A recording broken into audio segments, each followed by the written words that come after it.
You can be earning well, paying your bills on time, even putting some money aside, and still feel uneasy about it. You check your banking app more often than necessary. You pause before spending on small things. Your mind keeps drifting to the future, running what-if scenarios, even when nothing is actually wrong. More than 2,000 years ago, Epictetus, born into slavery and later a teacher, offered a simple way to understand this. His philosophy, Stoicism, comes down to one idea. Some things are in your control, and some things aren't. His ideas were recorded in the Enchiridion, a short guide based on his teachings, and it makes this clear. Most of our stress comes from confusing what we can control with what we can't.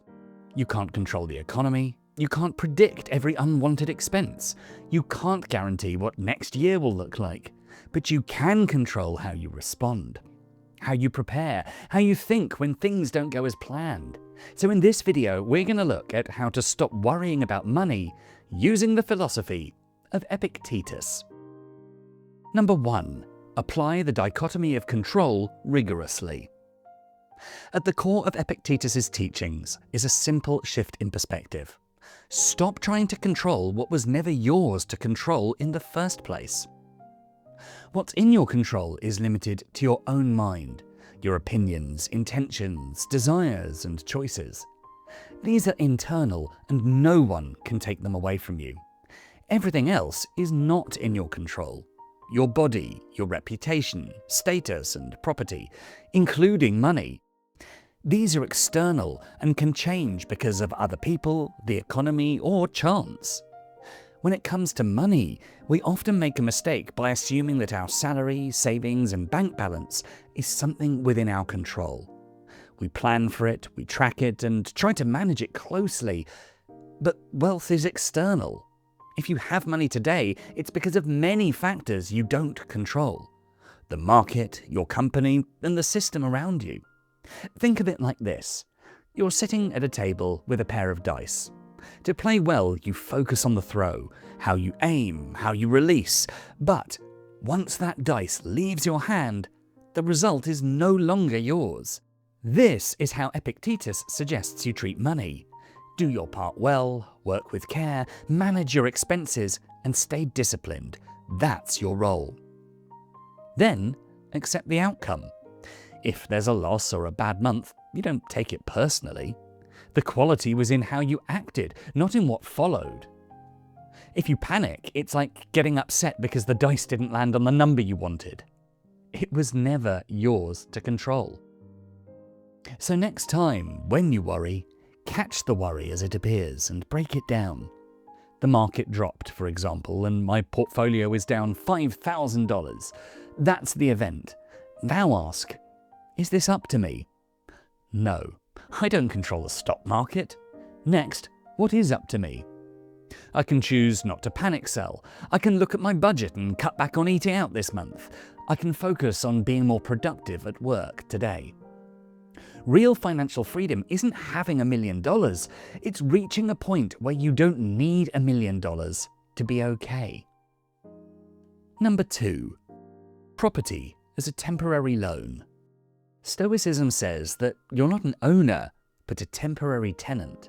Everything you possess, your house, your car, your savings, even your physical body, is a loan from the universe.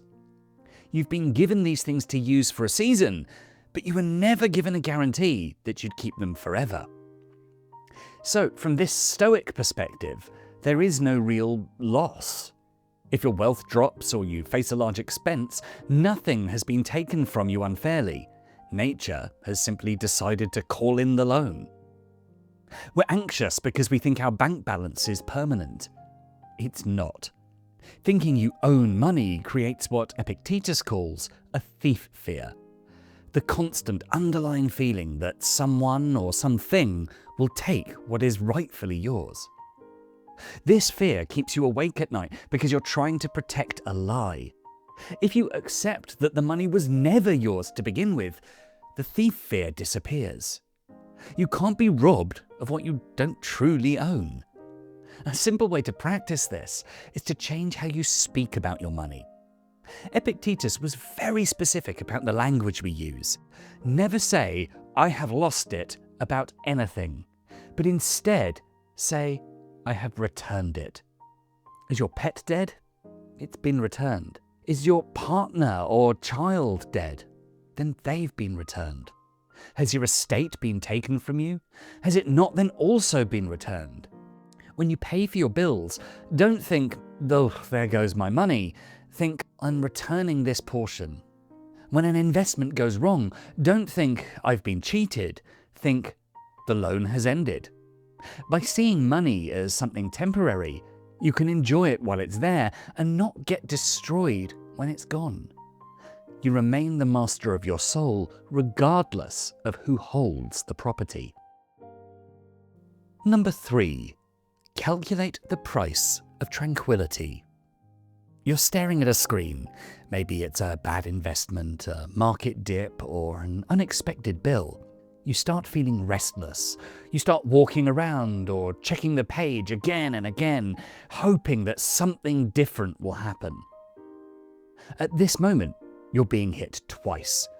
The first hit is the actual money leaving your account. That is out of your control. The second hit, however, is the mental exhaustion you're about to put yourself through. The hours of regret, the anger, and the what-ifs. Stoicism is the practice of refusing to take that second hit. The reason we worry about money is that we've assigned it a higher value than our own peace of mind. When you lose a certain amount of money and spend the rest of your day reacting to that loss, you've made a transaction in which you've effectively traded your mental health for that dollar amount. Epictetus wants you to look at that trade and realize it's a terrible bargain.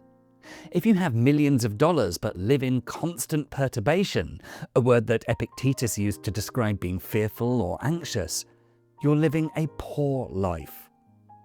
He suggests that even in the absolute worst-case scenario, which is starvation, it's still better to remain rational and calm than to be wealthy and terrified. If the worst case can be managed with a calm mind, then your current financial stress is definitely not worth the cost of your peace. So next time you face a setback, try treating the lost money as the purchase price of your sanity. Imagine you just lost $1,000. You have two choices. You can be miserable for the next 3 days, or you can make a purchase. You tell yourself, "I'm now buying my peace of mind for exactly $1,000. You don't have to pretend it doesn't matter. You just have to choose not to carry it with you. Number 4. Shrink the denominator. To a Stoic, true wealth is a simple fraction. What you have divided by what you want. While most people try to solve all their financial stress by putting all their energy into pushing that top number higher, into increasing the numerator, believing that a certain salary or net worth will finally make them feel secure, Epictetus saw this as a problem. He argues that this is a race with no finish line. Human desire is elastic. It naturally expands to meet your earnings. As you make more, you want more, and the gap between what you have and what you want stays exactly the same. You're effectively running on a treadmill that only goes faster. Epictetus, instead, suggests focusing on reducing the denominator, reducing what you want. You don't become rich by adding to your possessions, but by subtracting from your requirements. When you stop needing a luxury car to feel successful, or a specific zip code to feel safe, they lose their hold over you. Examine your needs honestly and ask yourself, am I working to support my life or to satisfy my desires? And when you see someone with a newer car or a bigger house and you feel a hint of jealousy, just pause and remind yourself, my wealth isn't measured by what I lack compared to them. It's measured by how little I need to be content. You still work and earn, but your peace no longer depends on what you get in return. You stop chasing and start feeling complete as you are. Number 5. Recognize money as a preferred indifferent. In Stoicism, Everything in life is categorized into three groups: the good, the bad, and the indifferent. For Epictetus, the only true good is your good character, and the only true bad is a corrupt one. Everything else, including your health, your reputation, and even your money, falls into the category of indifferent. According to the Stoics, money is classified as a preferred indifferent. This means that it's better to have money than to be in poverty. It's preferred because it's more convenient. It provides resources to help others and more options for how to live your day. However, it's not a good because it has zero impact on your ability to live a happy life. The reason this classification is so powerful is that it breaks the link between your bank account and your identity. We often treat money as an essential to happiness, but that belief doesn't hold up. A person can be peaceful without wealth and can be miserable with it. So money isn't what makes you whole, it's simply a tool. Once you truly understand this, a drop in your portfolio or the loss of income doesn't mean you've lost something essential. You've only lost a preferred condition. Your ability to think clearly, act with integrity, and function as a human being is still fully intact. You can practice this by noticing how you judge, both others and yourself. Do you assume wealthy people are doing well in life? Do you set your own financial setbacks as failure? When these thoughts come up, pause and question them. If you catch yourself thinking that you're struggling financially, so your life is going poorly, then you need to reframe it and think, my situation may not be ideal, but my life is only going poorly if I lose my character. I still have my reason, my character, and my ability to act. That means I have everything that truly matters. Real freedom comes from understanding that money is useful, but it has no power to make you a better or happier human being. Number 6. Perform the worst-case analysis. Most of your financial worry isn't actually about survival, it's about the fear of a massive lifestyle drop. We sit up at night not because we're afraid we don't have bread, but because we're afraid of what happens if we can't pay for the high-speed internet, the gym membership, or the apartment in the right part of town. We're afraid of the shame that comes with losing our status. Epictetus suggests that the only way to kill this fear is to look directly at the monster. He often pointed to the Cynics, a group of philosophers who took simplicity to the absolute extreme, to prove a single point: the things we fear are not actually that bad. The Cynics lived in the open, sleeping on the cold stone of public porches or inside discarded storage containers. They owned nothing but a single rough cloak for all seasons, a wooden staff, and a small pouch for scraps of food, stripping away every comfort until only their character was left. To an average person, this looked like a nightmare, but to Epictetus, the Cynics were the freest people on earth. They were vibrant, witty, and incredibly powerful. They could stand in front of kings and speak the truth because they had nothing to lose. They were living evidence that our worst-case scenario, poverty, doesn't actually touch our ability to be happy. Now, let's be clear, Epictetus is using Cynics as an extreme example, not a lifestyle recommendation. As we mentioned, Stoics saw wealth as a preferred indifferent. It's good to have, but it's not essential to living well. What matters is that you don't become dependent on it. So instead of hoping the worst never happens, train yourself for it. Imagine if you lost your main source of income tomorrow, you wouldn't immediately starve. Yes, you'd move to a smaller place. Yes, you'd eat simpler meals. Yes, you'd take the bus instead of an Uber. But ask yourself, if you were living that simpler life, would you still be you? Could you still think clearly? Could you still be a decent person to your family? Could you still enjoy a sunset or a good conversation? The answer is of course yes. The worst case doesn't actually touch your ability to be a fully functioning human being. It only touches your comfort. So to make this real, don't just think about it. Test it. Turn off the AC once in a while. Walk wherever you can. Wear your oldest clothes and sit in a public park. As you do this, pay attention to your mind. You'll find that your brain still works just fine. You can laugh, you can still solve problems, you're still a perfectly functioning, fun-loving human being. Real security isn't having enough money to make sure that the worst case never happens. Real security is the deep, internal knowledge that even if the worst case does happen, that you're gonna be fine. Number 7. Refuse to play the comparison game. If you lived alone on a mountain, you wouldn't feel poor because you wouldn't have anyone to compare yourself to. Most of our financial anxiety is actually a byproduct of looking at other people. We feel like we're failing not because we lack what we need, but because we see someone else who has more.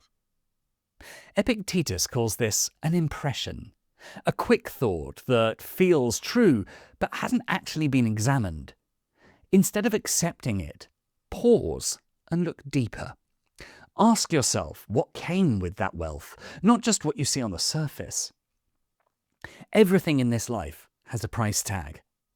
To get that memory or that status, that person had to pay something. Perhaps they spent years working 16-hour days, sacrificing their health or their time with their family. Perhaps they had to flatter people they didn't respect, or compromise their integrity to get ahead. If you weren't willing to pay the same price, then it's irrational to expect the same result. You can't expect the product without paying the cost. So, whenever you feel the sting of comparison, don't just look at the house or the car. Look at what was traded to get them. Focus on that hidden cost. And then ask yourself, would I honestly trade my peace, my integrity, or my free time to have what they have? If the answer is no, then you haven't lost anything. You simply made a conscious choice. Instead of focusing on what you didn't gain, appreciate what you choose to keep. When you stop playing the comparison game, you simply start managing your own life, which is the only task you were ever given. And that's our video. So what did you think? Will you be applying any of Epictetus's teachings to your own life? Maybe you disagree with some of his ideas. I'd love to know about what you're thinking. And if there's anyone else we've not yet covered on the channel you'd like to learn more about, let us know in the comments. As ever, I've been Dan, you've been awesome, and if you enjoyed what you saw or found it helpful, why not check out our full Philosophies for Life playlist? And for more videos to help you find success and happiness using beautiful philosophical wisdom, don't forget to subscribe. Thanks so much for watching.